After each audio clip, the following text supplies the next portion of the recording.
L'histoire du Burundi en est une de courage profond, de résilience inébranlable et d'espoir éternel. C'est un voyage remarquable, d'un royaume ancien et fier, à une république indépendante et tournée vers l'avenir.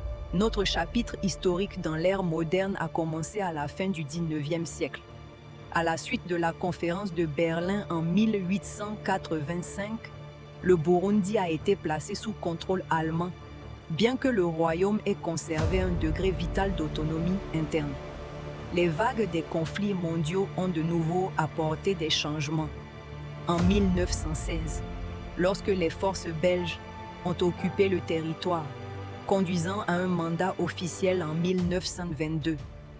Mais l'esprit du peuple burundais ne pouvait être contenu. Le début des années 1960 a marqué un tournant décisif vers l'autonomie. Mais le chemin de la liberté a exigé un sacrifice déchirant.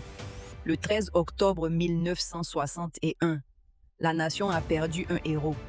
Le prince Louis Rwagasore a été assassiné quelques semaines seulement, après avoir remporté la victoire électorale. Au lieu de briser l'esprit de la nation, il est devenu un symbole éternel d'unité. Moins d'un an plus tard, le 1er juillet 1962, le drapeau burundais a été hissé sur une nation souveraine. Aujourd'hui, 64 ans plus tard, sous la direction de son Excellence le président Évariste Ndayishimiye, le Burundi poursuit sans relâche une vision audacieuse. Devenir un pays émergent d'ici 2040 et un pays développé d'ici 2060. Bâti sur la transformation économique, le progrès agricole et l'autonomisation de notre jeunesse, nous regardons vers l'avenir. L'histoire du Burundi témoigne de ce qu'un peuple uni peut surmonter.